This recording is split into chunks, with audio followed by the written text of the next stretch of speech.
when the world of professional wrestling doesn't know what to do with itself. Thank goodness there is one man that knows what the world of professional wrestling can do with itself. Welcome to the Loaf podcast, featuring your host at Loaf. Hey everybody, welcome to the Raw Loaf, where in this first edition of the Raw Loaf podcast, we do not, and I repeat, we do not have a 3-minute and 30-second recap of something that happened last week. But thankfully, we have the WWE, who has the 3-minute and 30 video package of one of their injured superstars being hated and being dumped on by Triple H. And we're going to see it twice tonight, so don't worry if you missed it the first time, because we'll have it again. And right after this video, they cut to Stephanie and Mick, who are in the ring. Mick is mad. Stephanie, not so mad. They announce Samoa Joe. Samoa Joe comes out looking like a taller Taz tonight. Not looking bad at all, Taz. And they talk a little bit. Samoa Joe talks about beating you down, and then once you get back up, he's going to beat you back down, which that's only half a bad guy. A real bad guy will beat you down, and then when you get moving, he's going to beat you down again, which would make it inevitable, which would make him inevitable, which is what I would have focused, or which I wish they would have focused on more than being the Destroyer. But what the crowd didn't focus on is when Roman Reigns came out, and he said, Portland, he said something, and it's the first time that I have ever heard the city be mentioned in a promo and receive nothing. It was, I don't know if somebody in the back accidentally hit the mute button, but there was nothing for when the city was said. Mick Foley quickly, or whatever that means, he quickly interrupted Roman Reigns after that, and he was probably mad that he used the city pop, the cheap pop, so poorly. But then it's announced that those two are going to have a match that night. And of course, it's going to be the main event. Because of course, Roman Reigns. So next up, I just want to talk about the Elimination Chamber. The promo videos at first were about a game show. And now it's turned into an opera. Which I don't know which one I like better. But they should have just stuck with one of them, because I think the game show could have went somewhere. They do have Bob Barker. Is he still alive? I don't know. But anyways, so our first match of the night is Bayley taking on Nia Jax, and I'm gonna be a little angry right now because this is coming from confusion. This is not coming from a hate, okay? I'm a little angry that they keep focusing on Nia Jax's eyes, because I do not see. You like how there's two puns? Becky Lynch did not write that for me, but they focused on her eyes when she came out to the ramp, and then she walked down the ramp, and then at the end of the ramp, they did it again. And like the first time I saw her eyes, like in NXT, I was like, oh, her eyes. And now I see her eyes, and I think, like, don't waste my time with this anymore, because I don't see where this is going at all. Like, they're not extremely they're just not like. I have no draw to them. And I love eyes. They're the windows of the soul. But hers, they're just like if anything, it makes me feel awkward. So this match, Bayley gets murdered almost one time, getting tossed into the turnbuckle. And then later on, Nia Jax throws her into the barrier outside of the ring with the strength of an octopus that's dead. And I was like, oh, you can't be winded already? This is only a 2-segment match. But in the end, when you have Charlotte come out, Charlotte distracts Bayley, and then Bayley gets Samoan dropped, of course, by Nia Jax. And here's what I don't like about entertainment. This is what I don't like about sports entertainment. Because you're watching wrestling. She does the move. Instead of just going down for the pin, Nia Jax has to run around Bayley. She just can't jump on Bayley and pin her. She has to run around her and lay down and then cover her and pin her. Instead of let's just pin her because we want to win. But no, Nia Jax and Vince McMahon are like, oh, we want to cover her so we can look at the eyes. I don't even know if they went to her eyes or not. But Nia Jax wins off of a distraction from Charlotte, which, of course, as you know, probably Charlotte and Bayley are going to have a championship match here in Vegas next week on Raw, which I might be there. I don't know. I haven't decided yet. I don't want to pay for a ticket, but if somebody's going to give me one, I will go. So next up, we have another match with the Raw's with Raw's other dominator, the male version of Nia Jax, Braun Strowman, which these matches are okay. We've had enough of these already. Basically, they looked at a horror film and said, how can we turn this into a wrestling match? Well, we have our big evil man, Michael Myers, a.k.a. Braun Strowman. We'll have the black guy part way through the match just run away, just like black guys do in horror films. The gay guy can't keep his legs closed, which is I don't think I need to say. And then the other two guys are just the cannon fodder for the film. So at the end of this match, Strowman's like, oh, this ain't competition. He walks to the back. We don't even cut the commercial. He goes to the back. Mick Foley appears like an RKO and says, what are you doing? And Strowman's like, give me some, what is this, a joke? And then at that point, I was like, say it, Foley, say it. But he didn't. I wanted him to talk about, oh, you were talking about a joke? Look at that beard. Because we all know Foley can grow a beard. He doesn't have one now, mind you. But that would have been great. And then we find out that he's going to get Roman Reigns sometime later on down the road. And we all know what's going to happen with that. I'd like to take a moment to let you know that this is being brought to you by the Raw Loaf's YouTube channel, which you can just go to YouTube and type in the Raw Loaf. If you want to see me, the video version of this podcast, which is being shot with the webcam, I do have Lana, my standee Lana, if you really want to see her. She's wearing a wonderful Ryback hat. This whole package, oh, and she's wearing the armband as well. This whole package I got on WWE Shop for, I think it was like $13, because the standee I think was $11.99. The armband was like a dime, and the hat was only a couple bucks, so maybe around $15. So it's being brought to you by the Raw Loaf, Lana, and Ryback. Next up, we have the Akira Tozawa debut on Raw. He already appeared last week on 205 Live.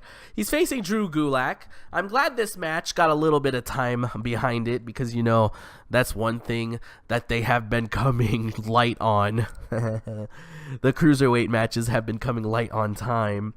And this is probably the first wrestling match of the night that wasn't some sort of domination in one way or another. And Tozawa wins it with a German suplex like an RKO. And Brian Kendrick, who I don't know why, but I love this guy, comes out and tries to introduce himself to Tozawa. And then that's all we see of Kendrick for the whole night. That guy masturbates so much. And you can listen to The Art of Wrestling and he will tell you what he probably did. Excuse me. What he probably did at the arena that night. Finally, we get my favorite thing in wrestling right now, Kevin Owens with Chris Jericho. They go out there, they talk about how they're best friends. Thankfully, Y2J takes away his GOAT label away from that Tom Brady. It doesn't matter. I didn't even care for the Falcons or the Patriots. The thing I'm mad about the Super Bowl the most is how nobody wants to admit that the Super Bowl was just the U.S. presidential election played out on a football field over a few hour time frame instead of months of jib-jabbering. So I will talk about it on another video someday, but yeah. Thank you, Y2J, for rightfully taking back your title. And of course, Oldberg has to come out.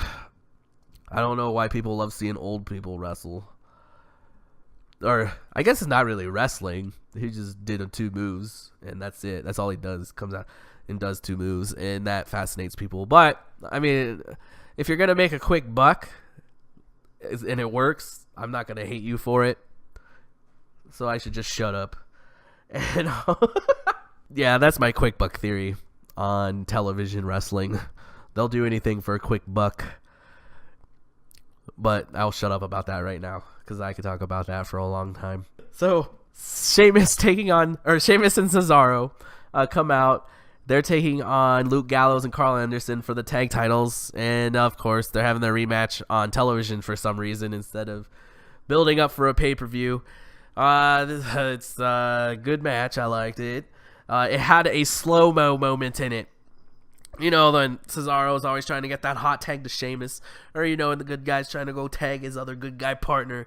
But Cesaro did a roll. And then he jumped. But it was like he jumped with the strength of like a kitten who hasn't been born yet. Because it looked so weird. But if it was in slow motion, it probably would have looked amazing. So congratulations, Cesaro. You get the first ever slow-mo moment of the week on the Raw Loaf, which is probably not gonna be an official thing, but oh well. And Big Cass and Enzo are sitting ringside, which is not nearly as fun as if they would have been sitting on commentary, I'm sure. But with them being there at ringside, there was one way that this was gonna end, and everybody knew it. And Big Cass ended up interfering and hitting Gallows with a boot. But that led to a great moment when Carl Anderson's just on the ground outside going, hey, I won. Hey, I won. Like, I'm down and I'm hurt. But guess what? I won. And that was that match. So at this moment in the show, we get the wonderful 3-minute and 30-second package again. And following is the second tag team match of the night. Following the first tag team match of the night, we had the Shining Stars taking on the New Day. Now, the New Day came out, and they were talking about how much all of their wonderful... in the past, I haven't said some great things about New Day. It's not that I hated them, I just don't like the Freebird rule. And they came out, and one guy got it in the crowd. Big E was trying to hand feed some people some Bootios, and if you're ever in a moment where you're sitting there with Big E and he has a hand full of Bootios and they're talking about hand feeding you Bootios, you eat them out of his hand, like that one guy. He was pretty smart, he did it.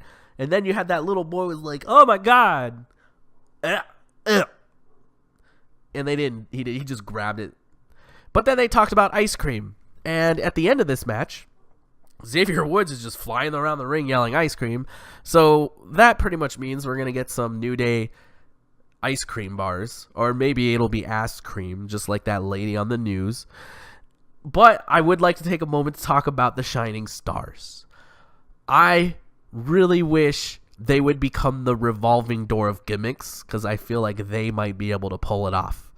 Every month, just come out with a new gimmick. Until one works. Just like... Los Matadores, okay. Shining Stars, basically, let's just... Hey, there's 2 Puerto Rican guys. What did Crime Time do? Oh, well, let's just make these Puerto Rican guys kind of do it, in a way. And I like them, and I want to see more of them, but I want to see them just pump it out. Pump out those gimmicks and see what you can do with them. And after this, we get a promo video from the back of Chris Jericho and Kevin Owens fighting. I didn't like it. But sometimes you just gotta be like, what are you gonna do? Or maybe at this time. No, they made up. Yeah, and then they went out because their match with Sami Zayn came up. Or not their match. Jericho's match with Sami Zayn came up. And they're friends at this point. And this is a good match. It at one point got a "This is awesome" chant. It wasn't a very strong one, but it got one from the crowd. But at the end of this match, and little kids, if you're listening to this, like if you're under the age of 15, here's a piece of life advice that I can give you. Sometimes when you come up to an obstacle, you just need to have the strength to power through the obstacle. Don't be like Sami Zayn and take the cheap, lazy way out. If he came up on an obstacle, he would just walk around the obstacle, which is the easy way out. But if he would have just powered through, he probably would have won this match. See, he crawled to the rope to grab the rope so he could break the walls of Jericho, when he could have just used his strength and just beat Jericho out of the move. He had to go grab the rope, and then he's tired because he just crawled halfway across the ring. And I'm not always going to blame Kevin Owens for kicking him in the face. I mean, falling, his foot, he tripped kicked. And no one's gonna blame Chris. Oh man, I'm lost in this spot. Oh, I didn't say what I wanted to say and I ruined everything. But yeah, so if Sami Zayn would have been strong and just beat Jericho with strength, Kevin Owens would have never kicked him in the face. AKA, well, Owens tripped accidentally, his foot fell on Sami Zayn's face, and Jericho probably would have lost. But all the Sami people are gonna hate me for saying that, because what are they gonna do? Tell Sami Zayn to get stronger? Nope. Just like the rest of the internet wrestling community, they're gonna tell Sami Zayn, just like they told Alex Riley, "You're the greatest." So after this match, Sasha Banks, for some reason, is at the arena. She is at the arena. She has ice on her knee. Charlotte comes back and says, your career ended at a roadblock end of the line. Huh. Okay, we all heard that one coming. But my question is, why is Sasha Banks, whose knee is clearly injured, traveling around? If she was even close to competing, she wouldn't have been sitting in the back icing her knees. Oh, it's so weird, this wrestling sometimes. But before our final match of the night, we have Austin Aries out in the ring, and he is about to interview Neville. Now, this was a great moment. I love this because the whole time the cruiserweights are coming out interrupting Austin Aries, and every time he's reminding us, hey, this is supposed to be a one-on-one conversation here. What are you doing? He was getting mad, and I loved it. It was great. But my favorite announcement of the night was when he said that, ladies and gentlemen, Tony Nese's abs, because he's got washboard abs. And this eventually led into a 3-on-3 match. But at one point in this match, Cedric Alexander executes a move and gets up and does one of the most beautiful little ballerina twists I have ever seen in my life. So he gets the Raw Loaf's moment of envy for the night, because I wish I could be that graceful. But Cedric Alexander wins the match for the face cruiserweights, and Neville is so great at playing a bad guy. He's doing such a good job, and I don't like him because of it. And I just wish there were certain other people that could do that.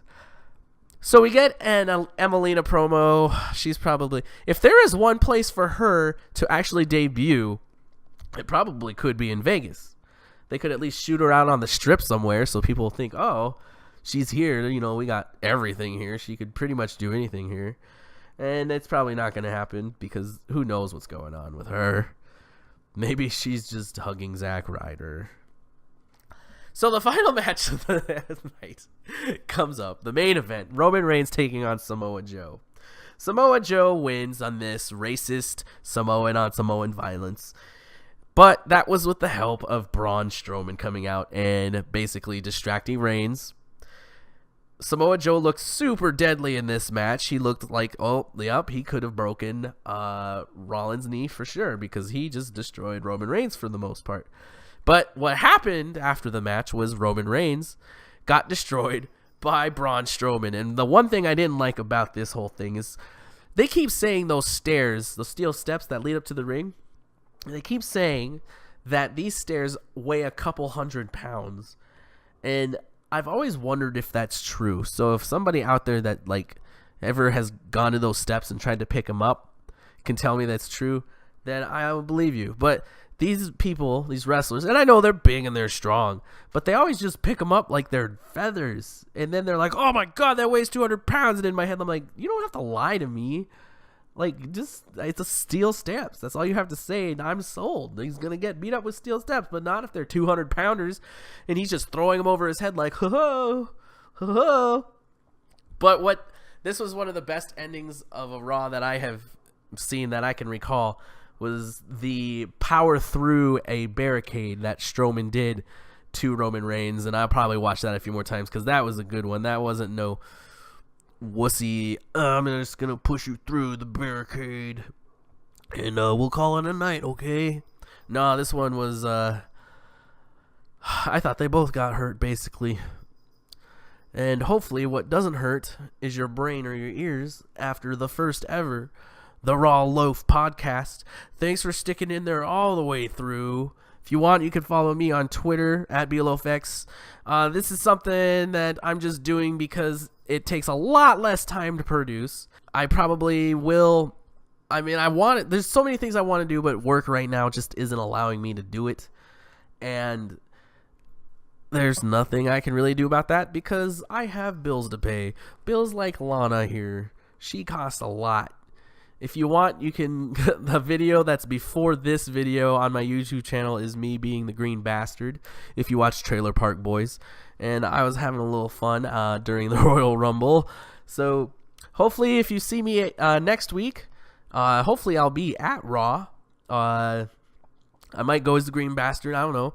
If I have a ticket, I'm gonna have the biggest friendship sign ever, the Festival of Friendship, because Kevin Owens and Chris Jericho are going to have a Festival of Friendship next week, and I cannot wait to be a part of that. And I really hope I get on television with it because this sign is going to be amazing if I can go. Follow me on Twitter so you can see if I'm going to go or not. Also, I want to mention that the tweet of this week is going to my Twitter buddy Rhino Taylor, who, let me pull it up really quick. So you can have the hashtag the Raw Loaf, which if you were with me in the in 2012, it was kind of getting used a little bit, which was amazing. But this week, the only person to tweet it was Randy Power BT50 on Twitter. He says hashtag the Raw Loaf drinking game. Drink a whole bottle of Clorox when Michael Cole says The Rock is related to Samoa Joe. Now, I would never encourage anybody to be drinking a bottle of Clorox, but I do have a Coors Light right here, which we can drink. Not sponsored, by the way. And, yeah, we got to start doing our Saturday morning cheeseburger shout-outs, my friend. That was fun. Oh, here's a fun fact, by the way. Randy is one of the most trustworthy names for males. I learned that a couple days ago. So congratulations. Not only do you have the most trustworthy name, but you also just had tweet of the week when you were the only one who tweeted. So maybe that's not that great of a feat, but it's a feat nonetheless. Thanks for tuning in. See you maybe next week, but definitely in a couple weeks if I can.